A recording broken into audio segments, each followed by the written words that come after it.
Ya se encuentra con nosotros aquí en los estudios de Panorama, en Panamericana Televisión, el presidente de la República, Martín Vizcarra. Presidente, muy buenas noches. Agradezco en verdad esa predisposición suya a querer aclarar muchas de las cosas que se han dado a conocer el día de hoy y también algunos durante esta semana. Muchas gracias. No, al contrario, gracias por la invitación. Hace una semana, como indiqué, íbamos a dar ya entrevistas a medios de comunicación. Claro. Y siempre, como lo hemos hecho con anterioridad, porque en toda la época de la pandemia dábamos conferencia de prensa con preguntas de los medios, ¿no? Pero no en directo. La semana pasada empezamos y ahora continuamos Siempre son importantes las preguntas y repreguntas, ¿no es cierto? Así que te agradezco la invitación. Bueno, vamos a lo que se ha conocido el día de hoy y un expediente también al que Panorama tuvo acceso, ¿no? Y es que un aspirante a colaborador eficaz asegura que a usted se le entregó en dos partes más de 1 millón de soles, ¿no es cierto? Y esto además ocurrió primero una reunión en las oficinas de Obrainsa en la que se hace la solicitud de este pago y luego a ese mismo lugar se retorna luego para el cobro de estas dos cuotas. Usted conoce a los hermanos Tejeda, ¿no es cierto? Sí, los conozco, pero no tengo ninguna relación de amistad con ellos. Pues fueron socios suyos, ¿no es cierto? Una vez en un contrato en Arequipa trabajamos. Eso lo voy a explicar a continuación. Pero lo que yo quiero es empezar la entrevista rechazando así categóricamente lo que ha manifestado este colaborador eficaz, ¿no? Aspirante a colaborador eficaz, que está desde hace 2 años, desde 2018, aspirando, ¿no?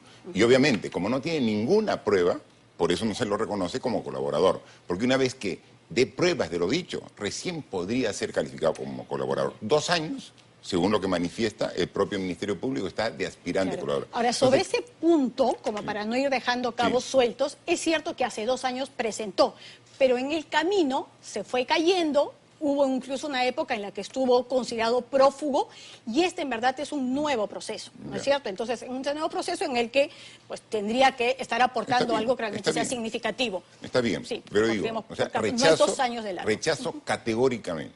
Yo realmente creo que en toda mi vida nunca he estado tan indignado como estoy ahora. Desde muy temprano en la mañana, cuando tomé nota e información del titular del Diario del Comercio, ¿no? ¿Y qué tal si empezamos por los hechos uno a uno? Porque eso es lo más importante. ¿Alguna vez ha estado usted en las oficinas de Obrainsa, especialmente en esas fechas en las que se relata esto, ¿no es cierto? En el año 2013, ¿no es cierto? Que es cuando se supone que ocurre. ¿Ha estado usted ahí en reuniones con el señor Tejeda? He estado en reuniones de carácter técnico cuando ya la obra fue adjudicada. O sea, cuando ya la obra fue adjudicada, ha habido reuniones de carácter técnico. Esta obra es sumamente importante para la región Moquegua. Para que tengan una idea, la obra, la irrigación Lomas de Hilo, es equivalente al proyecto Majes en Arequipa, o es equivalente al proyecto Chaymochic en La Libertad. O sea, es de esa magnitud de importancia. Entonces, obviamente... ¿Se ha estado en reuniones? Mi cargo de presidente regional, ahora gobernador regional de Moquegua, fue de 4 años. 2011, 12, 13 y 14. Y esa fue una de las prioridades para que llevara adelante este proyecto. Pero digamos, y apuntando directamente a lo que dice este aspirante a colaborador eficaz, hay una llamada entre el 3 y 4 de noviembre. Ahí le preguntan respecto a este proyecto que se tenía que hacer y que estaba en un proceso de licitación. Usted acude a la reunión el 4 o 5 de noviembre. A esa reunión puntualmente me estaba refiriendo. ¿Acude entre el 4 y 5 de noviembre a las oficinas de Obrainsa en San Isidro? En esa oportunidad no. No, esas fechas no. En esa oportunidad no. ¿Estaba en Lima? Mire, yo soy gobernador regional de Moquegua en esa oportunidad. Entonces podía viajar a Lima como hacen todos los gobernadores, ¿no? Entonces, pero en esa fecha, en esa oportunidad, no tuve ninguna reunión en absoluto. Porque, miren, es que lo que hay que dejar claro aquí es que el proceso de licitación de este proyecto lo llevó a cabo la Oficina de Proyectos de Naciones Unidas. O sea, lo hizo UNOPS. Y usted tiene que consultar con propio UNOPS para ver cómo lleva adelante estos procesos. Pero por eso le explico cuál sería el punto y por eso el tema tan importante respecto a la fecha. Porque en esa llamada usted acude. ¿Por qué? Porque precisamente hay una preocupación en Obrainsa porque ellos estaban proponiendo 86 millones, ¿no es cierto? Pero no había el valor referencial. Era una licitación en la que no había valor referencial. Y UNOPS les dice, están muy altos. pero se quedan pensando, ¿y cuál es la cifra adecuada, la precisa? Y es ahí que lo llaman, usted se ofrece, de acuerdo a este, ¿no? Acude y ahí otorga la cifra. Al dar la cifra, eso es lo que está en tela de juicio. El millón es porque usted les da la cifra, No. dice 81 millones y entonces con estos 81 ya pues cualquier proceso lo pasaba. Pero la misma información que acabo de estar viendo en la antesala de Ajá. su reportaje dice que el proyecto Pasto Grande tenía para esa hora 90 millones. Así es, porque no es solamente eso. Por eso, 90 millones. O sea, Ajá. ¿qué sentido tendría decir que baje cuando tenía 90 millones? ¿Por qué? Pero mira, Porque son tres etapas. Uno es para ingeniería, otro es para la obra, otro es para supervisión. El orden podría ser distinto. Sí. Entonces, para la obra se habría asignado solamente esos 81. Los restantes tenían que ser para la supervisión y para lo No, que era ingeniería. no, Entonces, la esa era la cifra clave. no, es que ¿No? UNOPS tiene completa reserva de todo el proceso. Puede preguntar. Aquí, esta pregunta, quien tiene que responder es UNOPS. O sea, la Oficina de Proyecto de Naciones Unidas, UNOPS. Ellos son los que llevan todo el proceso y lo mantienen en absoluta reserva hasta que finalmente te dicen cuál es el ganador. Nosotros, y puede consultar con UNOPS, en este o en cualquier proceso, no tenemos acceso a la información. ¿Y por qué lo hicimos así? Precisamente por la transparencia que queríamos. Recuerde usted que el año 2013 ya era el tercer año de nuestro gobierno. Entonces nosotros podíamos y tenían la potestad de hacer una licitación siguiendo... Claro, pero había otro paso importante, según señala Sí. precisamente este señor, y lo que el relato. Ya. Es cierto que la cifra era importante, usted me dice que no tanto, pero en todo caso queda ahí. Pero además, en parte de ese testimonio dicen, porque además, una vez que UNOPS termina con el proceso, se lo hace conocer al gobierno regional, Cuando y el gobierno termine el proceso. regional puede vetar o no puede vetar. Entonces, parte del paquete sería darte el dato y al mismo tiempo no vetarlo, no ponerle obstáculos. No. Por eso era Finalmente, ese monto. claro, finalmente puede perder la prioridad de ese proyecto, puede haber, pero como le digo, este proyecto es sumamente importante para la región Moquegua, es la ampliación de su frontera agrícola en las Lomas de Hilo y en consecuencia es prioritario, es necesario. Se había hecho la gestión el primer año para dar la viabilidad del proyecto, el 2011. El 2012 se hace el expediente técnico. El 2013 se hace la gestión para solicitar recursos, como hace cualquier gobierno regional ante el Ministerio de Economía y Finanzas. Y Y asignan los montos. recursos. Entonces teníamos viabilidad, teníamos expediente técnico, teníamos los recursos el año 2013 y para eso, en vez de hacer la licitación nosotros, por una decisión del Consejo Regional, Lo es hace que se UNOPS. termina que lo haga uno. Ahora, yo entiendo que en el caso suyo, digamos, apuesta por ese tipo de modalidades. Quien determina es el Consejo Regional. Periodísticamente se ha mostrado en reiteradas oportunidades que se haga bajo UNOPS no garantiza absolutamente nada. Y Contraloría ha mostrado en diversas Consulte con oportunidades... UNOPS para que vean. No, por eso. En Exactamente. Cusco, en caso mismo Lavajato, el Hospital Lorena, UNOPS, en Ancash, la cantidad de veces que ha estado No. UNOPS, OIE, No, y pero- eso no ha garantizado No, para nada la transparencia. Pero esos, los problemas que se dan en estos proyectos, como por ejemplo Lorena, que lo conocemos perfectamente, son por las adendas. O sea, no es por el contrato, no es por la limpieza Pero, y del en proceso, Ancash, pero son bueno, por las adendas. para no salirnos en todo caso No, el tema, pero y en el caso este de Ancash, porque nosotros hemos estado... No, es que por el eso... punto, entonces, para empezar, usted no estuvo entonces, lo que no estuvo en la reunión no, y por no, tanto no habría dado la cifra. Ese es el tema uno. Y no puedo dar la cifra porque no la conozco. La cifra es solamente la maneja UNOPS de manera reservada hasta que concluye todo el proceso. Ahora, el punto más comprometedor, el punto más serio, más grave para muchos, ni siquiera es esto, a pesar de que muchos juristas incluso dicen la cantidad de datos, detalles, la ruta del dinero, los cheques que se han entregado, los procesos con los que se manejaba Obra ISA, es un tema. El segundo tema es el más delicado, la avioneta, presidente. Y en el tema de la avioneta hay correos suyos. Sí, ¿no por es cierto? supuesto. Pero ¿no le preocupan estos En correos? absoluto, porque eso es completamente ¿Qué transparente. es transparente? ¿Que le pidan a una empresa privada que le pague un vuelo? ¿Eso es transparente? Mire, usted sabe que ahora hay el concepto de responsabilidad social empresarial. Cuando uno trabaja, una empresa, en cualquier obra, yo he sido contratista antes de ser el gobernador regional. Entonces, uno se involucra con el desarrollo del entorno que trabaja esa empresa. Si no, el proyecto Quellaveco en Moquegua. Yo he participado, justo siendo gobernador regional, en la mesa de diálogo. Y finalmente, el acuerdo que hemos logrado con Anglo American, que va a llevar a cabo el proyecto Quellaveco, es que ellos van a hacer la mina de Quellaveco, sí, pero adicionalmente van a dar 1.000 millones de soles para el desarrollo de Moquegua, que lo está trabajando a través... Me parece válido. Ya, perfecto. El tema de desarrollo de Moquegua, ¿qué aporta llevar congresistas o funcionarios bolivianos en medio de la firma de una licitación que acaba de ganar esta empresa? Le explico. Esta obra es precisamente para desarrollar las lomas de hilo, con una visión de agroexportación. O sea, la obra que estamos haciendo de este proceso que llevó uno era producir ampliación de frontera agrícola con productos de agroexportación. ¿Y por dónde se los exporta? Por el puerto. El gobierno boliviano, de varios años atrás, tenía interés en el puerto de Hilo, porque la carga de salida e ingreso de Bolivia van por puertos chilenos. Es por Arica y por Iquique.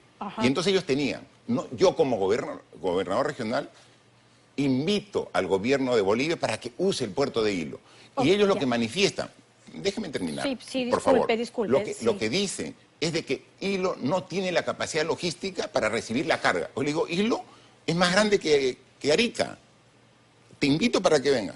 Y entonces el ministro de Economía, Luis Arce, con la ministra de Planificación, Viviana Caro, que luego ha sido representante del BID aquí en el Perú, vinieron a ver las características del puerto de Hilo para usar su terminal y poder enlazar con el proyecto Lomas de Hilo. O sea, había una relación directa. ¿Tiene usted correos que hablen, que acrediten que ese era el tipo de relación que se está manejando? Por supuesto. Porque, y le pregunto por qué, y sería bueno que en algún momento podamos hacer, porque si uno lee estos correos, lo que en todo caso uno entiende es que eso está ausente, y la preocupación mayor de usted es cuánto va a ser la cotización, del tamaño del avión, pero además dejando claro que quienes lo van a pagar son ellos. Y están hablando de su correo, presidencia, en primer caso, región Moquegua, y en el segundo, usted dice, agradeceré la ayuda, no, la lista, ¿no es cierto? Y en el otro sí es personalmente, el correo mvizcarra@regionmoquegua.com. Región Moquegua, es institucional.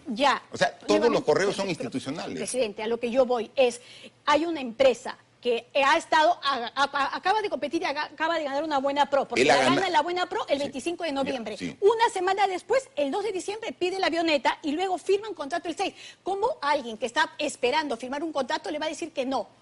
O sea, no es una presión eso. Digo, solo me falta la firma. Si no le doy vuelo de 35.000, no me firman la buena pro. Particulares, no es para personas de mi entorno, es funcionarios de Bolivia que vienen a evaluar el puerto de Hilo para usarlo. Y justo engarza perfectamente con el proyecto de desarrollo agrícola de las lomas de Hilo para agroexportación. Y eso ha dado sus frutos, porque a partir de ese momento, los funcionarios de Bolivia, al constatar las características del puerto de Hilo, progresiva y gradualmente, han mejorado su carga hacia Hilo, han aumentado su carga hacia Hilo. Lo que nos ha obligado ahora a invertir en el puerto de Enapo en Hilo. Actualmente el gobierno está invirtiendo en el puerto porque cada vez hay más demanda. Entonces, tiene una relación. Es como, por ejemplo, una empresa está haciendo una carretera y pasa por una población, ahora en épocas de pandemia, que falta balones de oxígeno. El motivo el objeto de la carretera es uno, de la empresa es uno, pero dentro del concepto de responsabilidad social aportan balones de oxígeno. Pero el momento no le parece inadecuado.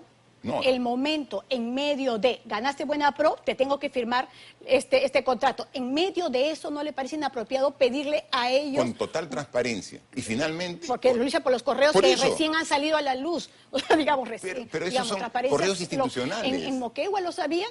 Por supuesto que sí. Que usted había pedido un avión que lo fletaran por 35.000 soles. Sí, lo sabía el Consejo Regional, lo sabían las autoridades de Hilo. Ahí en la foto que presentan están las autoridades de Hilo, el presidente de la Sofra. No se arrepiente de esto. No se arrepiente de esto. Eso es absolutamente transparente y es parte de la responsabilidad social de la empresa para el entorno donde va a ser el proyecto. Y precisamente tiene una relación directa. Otras empresas que también han ganado licitaciones, ¿también se les ha pedido favores de esta naturaleza? Claro, usted me dice vinculados a la responsabilidad social. Por supuesto. Pero es importante saber, porque en aras de esa transparencia de la que estamos conversando, sería importante saber a cuántas empresas más se les ha pedido cotizaciones, pagos como esto, transparentemente. Sobre este tema está ahí todo, por eso, de toda De todas las empresas. No, diga. De todo lo que usted manifiesta en el reportaje que ha hecho, lo único que está documentado es la avioneta que fue con funcionarios. Incluso Luis Arce, ministro de Economía en esa época, es actualmente uno de los candidatos para las elecciones próximas en Bolivia. Es una persona que tiene toda una vida dentro de la administración pública, una persona muy reconocida y que vino. Y en función de constatar la capacidad logística del puerto de Hilo, comenzó a derivar parte de la carga boliviana de Chile hacia el Perú. Entonces, esto ha canalizado y tiene sus resultados concretos en beneficio de la región. Claro. Ahora, hay una parte que sí me está quedando dudas respecto a lo que usted me señala de UNOPS. ¿Cómo UNOPS va a poner el monto de lo que tiene que ver la obra si es el gobierno regional el que tiene que decirle, oye, mira, haz una licitación, pero yo dispongo de 91, y dispongo de 91 porque 81 va para acá, 7 para acá, 1 para allá? Entonces, ¿cómo no podría fijar esos montos, presidente? A ver, ilústrame, por favor. Mire, nosotros lo que le damos a UNOPS es el expediente técnico. Con los montos. Con los montos referenciales, todo. UNOPS, ya una vez que tiene el expediente técnico y tiene el encargo del gobierno regional a través del Consejo Regional para hacer este proceso, ellos hacen su propio estudio de mercado y ellos determinan una obra de esa magnitud, de esa complejidad, cuál es el costo. Entonces, ellos tienen sus rangos. Y entonces, si los postores salen de rango, recomiendan declarar desierta. Si los postores están dentro del rango que UNOP determina con toda la información técnica que se le da, ellos determinan. Son ellos los que determinan. Pero el monto no lo tiene que fijar, en este caso, el proyecto. Nosotros le damos con el monto referencial. Es la entidad, por eso. Sí, le damos con el monto referencial, pero es UNOP quien hace el estudio de mercado y determina el rango. Por eso, entonces usted sí sabía, pues. No el sabíamos. Referencial. El monto referencial. Pero eso no tiene relación con el costo de mercado que determina uno. ¿No? Y eso, como le digo... Bueno, no va a ser difícil de probar y lo tienen que saber todos los presidentes regionales, presidentes regionales que nos puedan estar escuchando para tener claro si esto y puede ver se ajusta directamente con UNOPS, puede aclarar esos conceptos y esos detalles. Y en ese año, 2014, cuando ya se lleva a cabo el proceso de construcción de este proyecto, se llevó y se avanzó cerca del 80% de ese proyecto sin ningún problema, sin ninguna novedad. Pero después tuvo un montón de demoras, ¿no? Sí, pero nosotros en el año 2014, que fue mi último año de gestión, se dejó bastante avanzado. Luego, a partir del 2015, 2016, ya yo fuera del gobierno regional, se tramitaron algunas adendas que desconozco. Eso no quita que eran sus socios, ¿no? Sus ex socios. Eran sus ex socios participando en una licitación. ¿Eso también no le preocupa como un tema de conflicto de intereses? Desde el año 90, yo participaba en una empresa familiar de construcción. Hemos estado 20 años en el sur, en Moquegua, Arequipa, Tacna, en el sur. Y todas estas obras nosotros postulábamos como empresa de construcción cuando era mediana, pequeña. Cuando había una obra ya de magnitud grande, venían empresas de magnitud y alcance nacional, y eran las que iban. Y entonces siempre se requiere de que esas empresas grandes tengan el contacto y la relación con una empresa local. Lo ocurre o mismo si es en Tumbes, si es en Piura, todo. Escuchamos eso en el caso de Odebrecht también, ¿no? Entonces, justo cuando fueron, en una oportunidad para hacer una represa, nos convocaron. No conocíamos nosotros a la empresa Obrainsa como empresa de construcción. Nos convocaron. ¿Tienen equipo de movimiento de tierra? Sí tenemos equipo de movimiento de tierra. ¿Pueden participar? Sí podemos participar. Participamos en esa obra, se terminó y se rompió y terminó la relación... En el 2009, entiendo. El 2003. 2003, 2004, claro. 2003, la obra. 2003. ¿Sí? Y ahí, ya no, porque leí en alguna parte que hasta el 2009, digamos, en registros públicos continuaba todavía. Y terminó, ¿no? Como cuando se hizo la ampliación de la fundición de hilo. Llegaron todas las empresas grandes del Perú a hacer esa enorme obra. Y nos buscaban y decían... Le pregunto además esto, ¿por qué? Porque por un lado, el ex socio termina ganando eso, el ex socio... según este señor aspirante a colaborador, le dio la cifra y todo, pero además también, siendo usted ya ministro de Transportes y Comunicaciones, algunas publicaciones señalan que el 30% de todo lo que era el presupuesto de Provías terminó ganándolo de alguna manera Obrainsa. Obrainsa en distintos consorcios, pero el 30% de Provías no es poca cosa, ¿no es cierto? Mire, tengo aquí, felizmente que tengo toda la información acá. Esta es información reciente durante el gobierno. ¿Quién denunció el Club de Construcción? Usted, Yo lo denuncié. recuerdo claramente. Se sí. recuerda claramente. ¿Y quién neutralizó todo el arreglo entre las empresas para tener una sobreutilidad en las obras del Estado? Yo como ministro de Transporte. Yo cuando entro en agosto del 2016 en el gobierno de Pedro Pablo Kuczynski como ministro de Transportes, comienzo a hacer una revisión hacia atrás y veo que los últimos 20 contratos, o sea, no digo 1, 2, 3, los últimos 20 contratos se habían adjudicado al 108%. Es decir, el Ministerio de Transporte decía esta obra cuesta 100 y se adjudicaba 108.5, 108.6, todos arriba de 108, todos. Extraño, ¿no? O sea, todos 8% más. Desde ese momento, ni un contrato. A partir de ese momento ha pasado el 100%. Ni un contrato. Y hoy día, precisamente... Sí, es cierto, digamos, pero ya, pero que los gane el ex socio, mi pregunta va por ahí, porque imagino que eso es lo que se pregunta de la gente de sus casas. ¿Por qué el ex socio no gana? O sea, 30% viene de la gestión anterior, no de nuestra gestión. Son contratos... No es que empiezan en la gestión anterior y terminan otorgándoles la buena pro cuando usted es ministro. No, en la gestión anterior, con contrato incluido en la gestión anterior. ¿No? O sea, el 30% es de la gestión anterior. Solamente hay un contrato, uno, que se ha suscrito y que han participado el año 2018 y que han ganado no al 108%. ¿A cuánto? Al 80%. Ahora le digo acá, ¿cuánto es la suma de los contratos de obra, de carreteras y puentes que se ha hecho en este gobierno, en el Ministerio de Transportes? 10.094 millones de soles. 10.094. Ese es el valor referencial. ¿Solamente en su gestión? Solamente en este gobierno. Ya. Solamente en este gobierno. No, claro, cuando hablábamos del 30%, era el 30% de su gestión. No, en este gobierno, desde agosto del 2016 hasta este momento, se han suscrito contratos por 10.000. Que se han licitado con valor referencial de 10.094 millones. ¿Sabe a cuánto lo han ganado? A 8.900. Es decir, más de 1.000 millones menos. Pero si hubiera sido al 108% como habían ganado los 20 últimos contratos, nosotros hay un ahorro de más de 2.000 millones de soles. O sea, lo que hemos hecho, no solamente hemos denunciado al Club de la Construcción, sino hemos tomado cartas en el asunto y actualmente los cambios que hemos hecho en los procesos de licitación dentro del Ministerio de Transporte ha permitido ahorrar más de 2.000 millones de soles. O sea, 2.000 millones de razones para querer... a buena hora por eso, entonces... Lo celebramos. Esto es hecho concreto, pero esto es lo concreto. O sea, esto es lo concreto. 2.051 millones de ahorros. También, digamos, de una manera, para mí también lo concreto era saber si efectivamente Obrainsa, a través de consorcio, estuvo, en todo caso, con la respuesta que me voy a quedar, es con la que usted señala que fueron, en todo caso, ganaron licitaciones en el gobierno anterior y vamos viendo. Y en este gobierno ha ganado un proceso. Los otros son procesos del gobierno anterior. ¿No? Y eso puede de la época solos o consorciados. Eso puedo entregarle, pedir al Ministerio de Transporte para que le entregue. Pero, mira, Rosana, o sea, hay muchos temas importantes que estamos enfrentando los peruanos ahora. ¿No? Y sale esta denuncia justo y precisamente cuando yo el día de ayer y esta semana reparo de que el tema de Odres no se está tocando. O sea, ha pasado a un segundo plano. Pero, claro, usted apoyó el equipo Lavallato, ¿no? Entonces, el mismo equipo Lavallato es el que está en este momento denunciándolo. Está bien. Entonces, ¿cree que ha pasado algo extraño? Lavallato. Este es Club de la Construcción.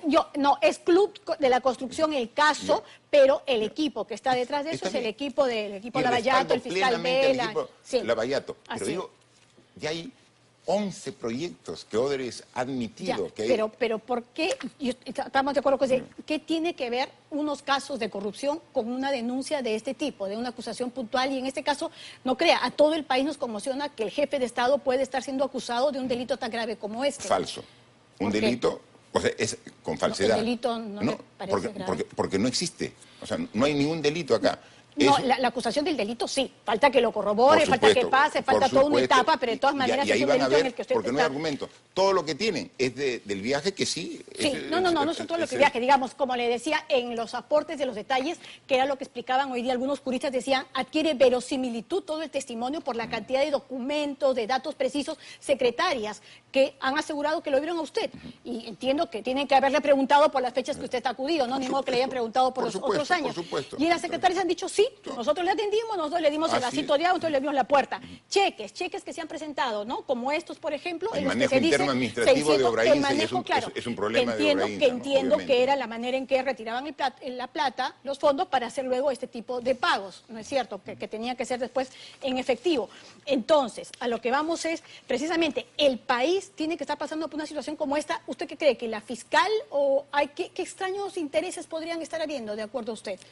Aquí, más de una vez se ha comentado, se ha dicho, hasta se ha afirmado que Odebrecht saca presidentes y Odebrecht pone presidentes. Estamos a 6 meses de las elecciones. Lo que quisiera Odebrecht es que en las próximas elecciones haya un presidente que no luche contra la corrupción, que sea permisible con la corrupción.